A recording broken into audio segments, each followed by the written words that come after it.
Be me, Joey. Just a regular guy working in what you'd call the tech sector. My job isn't glamorous. I'm basically a code janitor, a QA analyst.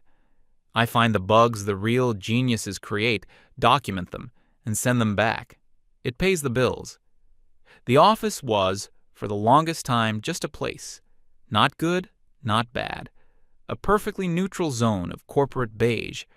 We had our ecosystem. The engineers, the IT guys, we were the foundation. We kept the lights on, made sure the servers didn't catch fire, and built the product that everyone else sold. Most of us were guys. Not by design, it's just how it shook out. We were quiet, kept to ourselves, and focused on the work. The undisputed king of our little kingdom was Henry. Henry was the lead engineer. He wasn't a manager in the traditional sense. He didn't have the title or the desire for it. He was more like a tribal elder. He'd been with the company since the beginning. He probably wrote the first lines of code for our main product on a computer that now belongs in a museum. He was a man of very few words. You could go a whole week without hearing him speak more than 20 words in total. But when he did speak, you listened, because it meant either something was very wrong or he had just solved a problem no one else could.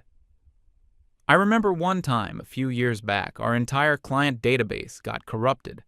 Total meltdown, panic everywhere. The C-suite was running around like their hair was on fire. People were talking about bankruptcy. Henry just walked into the server room with a cup of coffee, closed the door, and came out 3 hours later. He sent a single email to the entire company. It's fixed. That was it. No explanation, no grandstanding. The guy was a legend. He was the load-bearing pillar of the entire company. On the other side of the office, you had the sales and marketing departments. This was where the noise came from. Loud phone calls, celebratory gongs, endless meetings about synergy and branding. Mostly women over there. Again, just how it was. They were good at their jobs. They sold the thing we built. The head of marketing was a woman named Laura. Laura was sharp, no nonsense, data-driven, and ruthlessly efficient. She didn't care about office politics. She cared about metrics, conversion rates, and hitting her quarterly targets. She and Henry had a weirdly functional relationship. She'd march over to his desk, ask for some impossible data set or a new tracking feature, and he'd just nod slowly. A day later, an email would land in her inbox with exactly what she needed. No small talk, no fuss, just results. The two departments were like oil and water, but we didn't mix enough to cause any real problems. We did our job, they did theirs. The system worked. It was a stable, predictable, and boringly effective machine. Then came Paula. She was hired as the new head of HR sometime last spring. From day one, it was clear she wasn't like the old HR lady, who mostly just handled payroll and reminded us to do our compliance training. Paola was different. She had a mission. Her introductory email was a masterpiece of corporate jargon. It was full of phrases like intersectional frameworks, deconstructing workplace hierarchies, and fostering psychological safety. Most of us just rolled our eyes and sent it to the trash folder. It was just another HR drone trying to justify her salary. But the emails kept coming. Memos about unconscious bias, mandatory workshops on allyship. Posters started appearing in the break room with diagrams explaining privilege. It was all just background noise. Annoying, but easy to ignore. We had actual work to do. Her first real move was to install a feedback box where people could anonymously report microaggressions. Within a week, one of the best IT guys got a formal warning because he'd referred to a group of female colleagues as "you guys." That was the first red flag, the first sign that this wasn't just corporate fluff. Paula started holding these listening sessions. She'd try to get the engineers to talk about their feelings about the workplace culture. Picture a room full of guys who communicate primarily through code comments and bug reports, being asked to share their emotional truth. It was excruciating. just dead silence and the sound of someone's phone buzzing. She interpreted our silence not as a lack of interest, but as evidence of a problem. She saw our quiet focus as toxic masculinity and a refusal to be vulnerable. We weren't being vulnerable. We were being busy. We were trying to hit deadlines, but she had her narrative, and she was sticking to it. Then came the email that changed everything. An all-hands meeting was scheduled for a Thursday afternoon. Mandatory attendance. The whole company packed into the main conference room. Paola stood at the front, beaming, next to a PowerPoint presentation with the company logo and a lot of pastel colors. She started her speech with the usual platitudes, praising our commitment to progress, our journey toward a more equitable future. Then she clicked to the next slide. In huge letters, it read, "The Male Silence Day Initiative." A confused murmur went through the room. She held up her hands for silence, a triumphant smile on her face. She explained that for one full day, all male employees would be required to remain silent. They were not to speak in meetings, not to talk at their desks, not to engage in any verbal communication whatsoever. The stated purpose, she said, was to amplify the voices of our female colleagues and to create a space where women can lead without being interrupted or spoken over. She said it was an exercise for men to learn the value of listening. My jaw was on the floor. I looked around the room. The guys in the engineering department all had the same look on their faces, a mixture of disbelief and quiet contempt. Some of the women from marketing and sales were nodding along. A few of them even started clapping. They saw it as some kind of bold, progressive statement. Laura, the marketing head, just looked confused. I could see the gears turning in her head. She wasn't thinking about social justice. She was thinking about her project timelines. She was doing the math on what a day of no communication with the engineering team would cost her. But the most important reaction was Henry's. I made sure to look at him. He was sitting in his usual spot in the back row. He had no expression on his face. None. Just a blank, calm stare directed at Paola. He didn't look angry. He didn't look surprised. He just looked empty. He watched her finish her speech. Then his eyes flicked down to the laptop on his knees, and he started typing. He had already moved on. He had processed the information and was now calculating the response. The meeting ended. Paola told us the first Male Silence Day would be the very next day, Friday. She said participation was not optional and that HR would be monitoring compliance. The men filed out of the room in total silence. There was no big meeting in the men's bathroom, no secret emails, no angry huddle in the parking lot. None of that was necessary. An hour later, a single message appeared in the engineering team's group chat. It was from Henry. It said, "Team, please be reminded of the new HR policy going into effect tomorrow. I expect everyone to be in full compliance." That was it. That was the signal. The message was perfectly professional. It could be shown to anyone from HR without raising suspicion. But we all understood the real meaning. We weren't just going to be silent. We were going to be maliciously compliant. We were going to follow the new rule so precisely and so completely that it would break the very system it was meant to improve. Across the office, I saw it. A quiet nod between two IT guys, a shared glance between a programmer and a database admin. A silent pact was formed. Not a word was spoken, but the decision was unanimous. The next morning, the office was a different place. It was quiet, eerily quiet. The usual morning buzz was gone, the low hum of conversations, the chatter from the coffee machine, all of it was replaced by a dead, heavy silence. At first, the women seemed to enjoy it. They were louder than usual, filling the vacuum we had left. Their conversations and laughter echoed in the cavernous room. Paola was walking around the office like a proud general surveying her victory.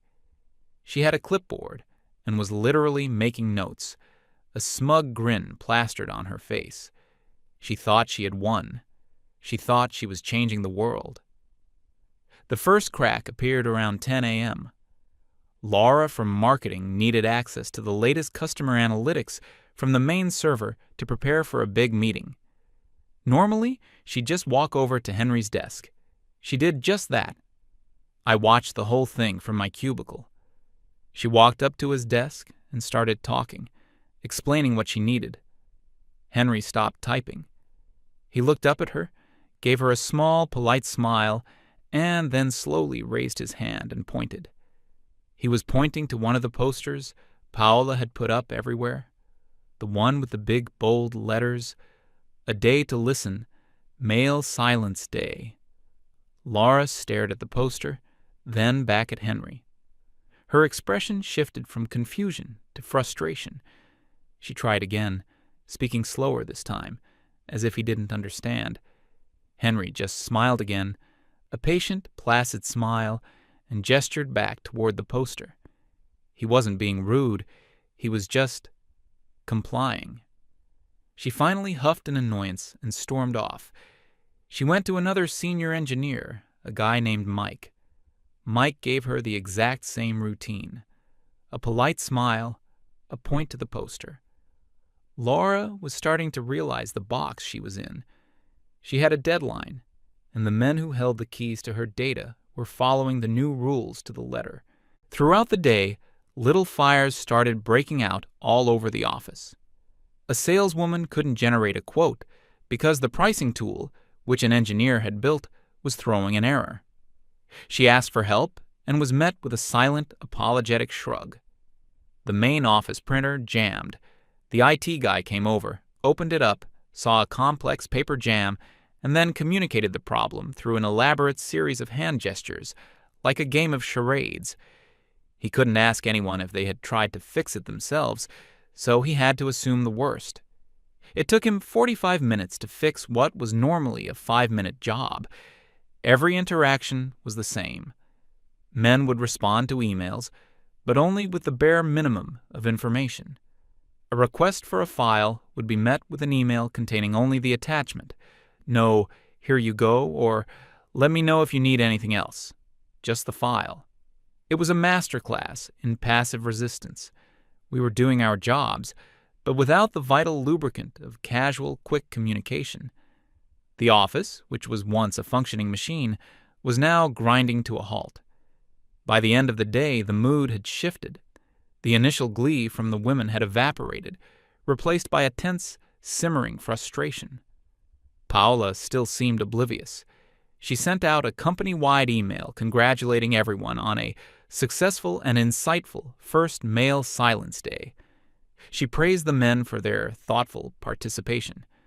She had no idea what was really happening. We all went home for the weekend. On Monday morning, we came back to the office. And the silence continued. This is when the panic started to set in. The women had assumed, like Paula, that this was a one-day gimmick, a silly corporate exercise that would be over and done with. But we weren't talking. Not on Monday. Not on Tuesday. The silent compliance was no longer a one-day event. It was the new status quo. Laura tried to corner Henry by the elevators. I saw her talking at him, her voice low and urgent. He just stood there, listening patiently, hands in his pockets. When she finished, he just nodded as if to say, "I have heard you," and then got on the elevator. Projects were now officially stalling. A major software update that was supposed to be deployed over the weekend had been delayed because the final verbal sign-offs and coordination couldn't happen. The marketing team was completely crippled. They relied on a constant back and forth with the engineers to test new campaign ideas, pull data, and fix bugs on the website. Now their every request had to be submitted as a formal ticket through the system. A question that would have taken a 30-second conversation now took a day of back-and-forth emails. The women started trying to solve the technical problems themselves. It was a disaster. I watched one of the junior marketers try to update a section of the company website. She managed to delete the entire careers page and didn't even realize it for 3 hours. Another one tried to run a script to pull some sales data and ended up overloading a server, slowing down the entire network for half the company. They were competent at their own jobs, but they were completely out of their depth with the technical infrastructure that they had always taken for granted. Laura went to see Paula. Her office had glass walls, so we could see the whole confrontation. Laura was visibly angry. She was waving her hands, pointing out at the main office floor. She was clearly explaining that work had ground to a halt. Paola's response was to put a calming hand on her arm. She was smiling, shaking her head, as if Laura was just being hysterical. Paola's theory, as we later found out, was that this was just a form of protest, a fragile male ego tantrum. She was convinced that if she held the line, we would eventually break and come crawling back, begging to be allowed to speak again. She couldn't have been more wrong. We weren't protesting. We weren't having a tantrum. We were complying. We were showing them exactly what the world they asked for looked like. A world without our input. A world without our expertise. A world without our voices. And that world was falling apart. The first week ended in a state of controlled chaos. Deadlines were being missed left and right. The hum of productivity had been replaced by the tense silence of a library during a bomb scare. We, the men, just kept working. Heads down, focused, silent. We were completing our individual tasks, writing code, fixing bugs, managing servers. But the connective tissue of the company, the quick questions, the collaborative problem-solving, the casual, hey, can you look at this for a sec, was gone. And without it, the company was bleeding out. The second week began, and the silence was now a heavy, oppressive blanket over the entire office. It was no longer a novelty. It was the new, dysfunctional reality. The war of attrition had begun. And Paula, in her infinite wisdom, had just decided to double down. The second week started not with a bang, but with a memo. It came from Paula, of course, sent to the entire company. The subject was Reflections and Moving Forward. In it, she addressed the unforeseen challenges of the Male Silence Day initiative, but she didn't apologize. She didn't admit she'd made a mistake. Instead, she reframed our silence. She wrote that some men were engaging in what she called protest silence, a form of weaponized non-communication stemming from masculine fragility. She announced that she would be holding a women-only town hall meeting to discuss female leadership strategies in the face of institutional resistance. She was doubling down. She genuinely believed we were the problem, not her policy. She thought she could win a war of attrition. She had no idea that we weren't fighting. We were just letting her creation run its natural course. The women's town hall happened that afternoon. We could see them all gathered in the big glass-walled conference room. From what I heard later, it was not the unified rah-rah session Paula had envisioned. She tried to give a motivational speech about empowerment and breaking barriers. But Laura immediately cut her off. She stood up with a spreadsheet printed out and started listing, one by one, all the projects that were currently stalled, all the deadlines missed, all the revenue at risk. She wasn't talking about feelings. She was talking about numbers, cold, hard, and undeniable. Other women started to chime in, not with support for Paula, but with their own frustrations. The sales team was furious about the broken quoting tool. The product managers were panicking about the delayed software release. The meeting devolved into an argument. Paola's attempt to build a sisterhood of solidarity had turned into a mutiny. Meanwhile, on our side of the office, something else was happening. A new kind of camaraderie was forming. We started eating lunch together, the whole engineering and IT department. We'd all go to the cafeteria, get our food, and sit at one long table, and we wouldn't say a word, just eat in comfortable silence. It was strange, but it was powerful. It was a visible sign of our unity. We didn't need to talk. We were all on the same page. Little acts of silent support started happening. I saw a junior programmer struggling with a piece of code. He was staring at his screen, completely stuck. Henry, who was walking by, noticed. He didn't say a word. He just pulled up a chair, sat next to the kid, and started pointing at the screen. He pointed at a line of code. The kid would look at it, nod. Henry would point to another. In 5 minutes of silent pointing and nodding, the problem was solved. Henry patted the kid on the shoulder and walked away. We were becoming more efficient in our own strange, silent way, but our efficiency was now completely disconnected from the rest of the company. We were an island. By the middle of the second week, the first email from upper management arrived. It was from the VP of Operations. He wanted to know why the software update was over a week late. Laura had to respond. She had to explain that there were communication bottlenecks with the engineering team. She was trying to be diplomatic, but the truth was leaking out. The cracks were no longer just on the surface. They were now reaching the foundations. Paola, however, was still living in her own reality. She started organizing more workshops, this time for women only. Coding for beginners. Understanding server infrastructure. She thought she could just teach the women to do our jobs. She seemed to believe that decades of specialized knowledge and experience could be replaced by a 2-hour PowerPoint presentation. The attempts were laughable. I saw a group of saleswomen trying to figure out our server rack, holding a printout of a server room for dummies article. They looked like tourists with a map in a foreign country. The atmosphere in the office was now toxic, but in a completely new way. The frustration from the women was palpable.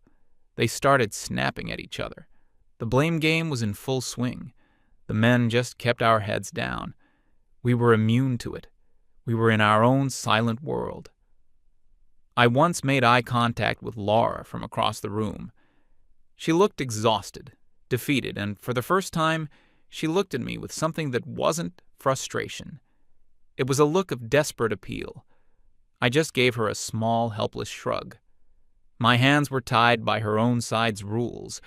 Then came the big one, the event that would bring the whole house of cards down. The company had been trying to land a massive client for almost a year, a huge name in the financial industry. This wasn't just another sale.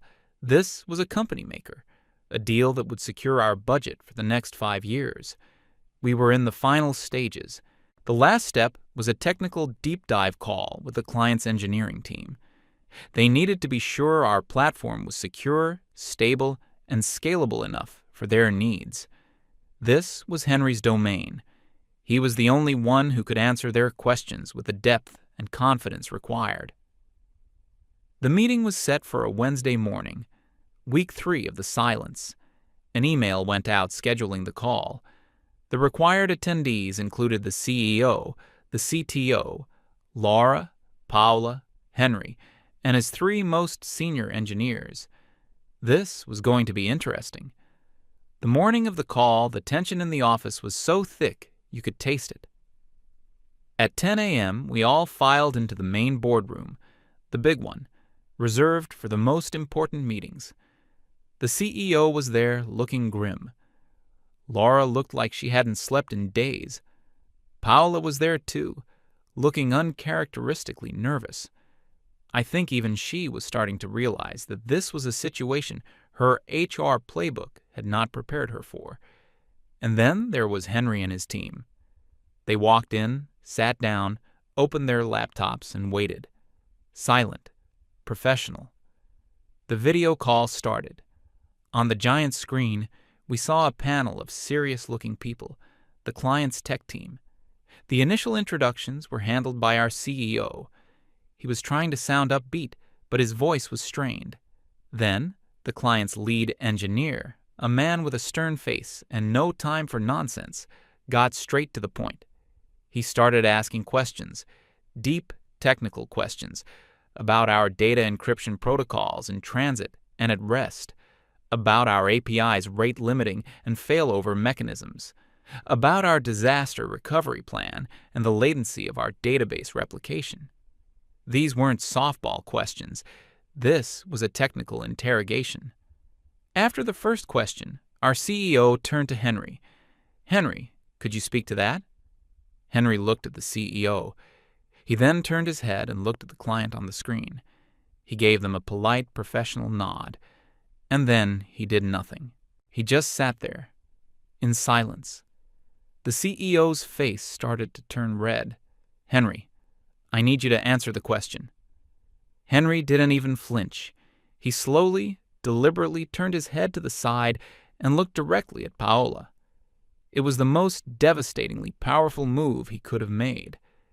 He didn't say a word, but his message was crystal clear. You made the rules. You are in charge of communication. This is your show.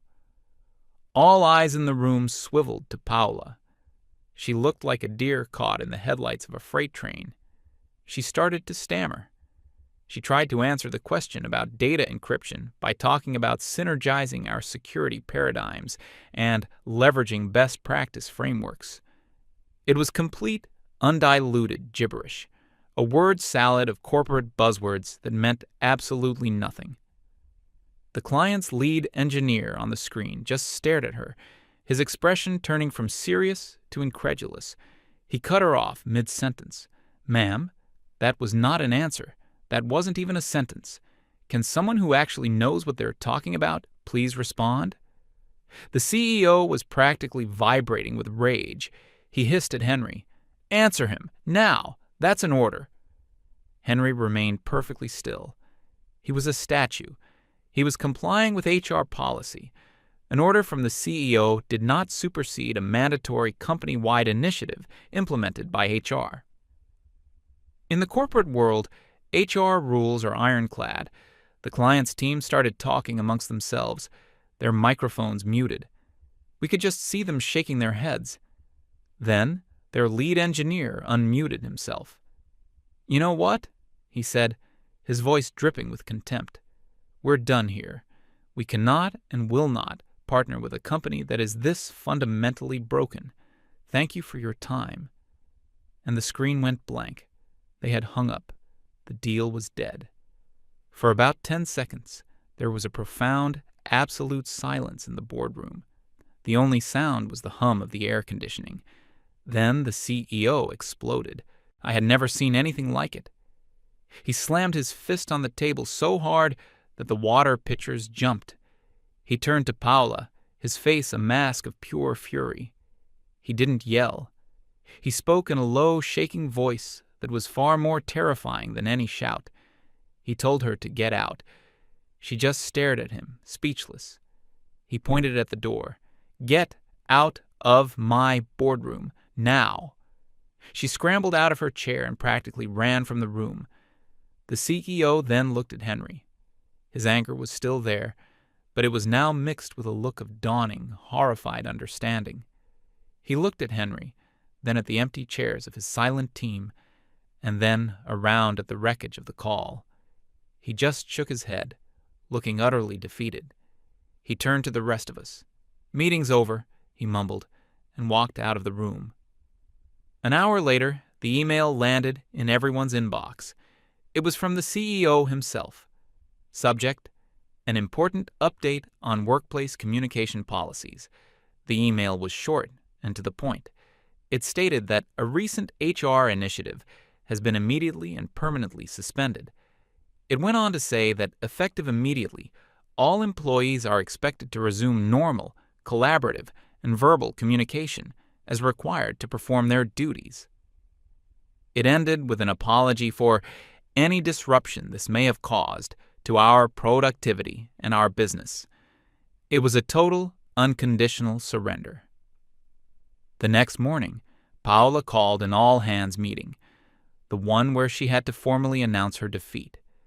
She stood at the front of the room, looking pale and diminished. She read from a script, her voice flat and robotic. She announced that the Male Silence Day initiative was officially over. She didn't apologize. She just said that the learning outcomes of the experiment would be integrated into future HR strategies. When she finished, there was no applause, no reaction at all, just dead silence. Then something amazing happened. Henry, from the back of the room, cleared his throat. It was the first sound any of us had heard him make in 3 weeks. The entire room turned to look at him. He simply asked, "Are we done here? We have a software update to deploy." Paula just nodded, unable to speak. And with that, all the men in the room just stood up in unison and walked out, leaving her alone at the podium. We went back to our desks, and we started talking. But it wasn't the same. It would never be the same. The silence was broken, but the office culture was shattered. The communication was back, but it was different. It was strictly professional, transactional. The small talk was gone. The casual favors were gone. The friendly banter was gone. We did our jobs. We answered questions when asked. We collaborated when required. But the well of goodwill had run dry. We were no longer a team. We were just co-workers. The office became a much quieter, colder, but strangely more efficient place. There were no more distractions, no more pointless meetings, just work. Paula lasted another month. She was a ghost in the office. No one spoke to her unless they absolutely had to. Her authority was gone. One day, she was just gone. Her desk was cleared out overnight. An email from the CEO announced she had decided to pursue other opportunities. No one asked where she went. No one cared. We proved our value, not by shouting about it, but by quietly removing it from the equation. They wanted to know what the office would be like without men's voices. Now they know. It's silent. It's broken. And it's a mess of their own making. As for us, we just work. And we are finally left in peace.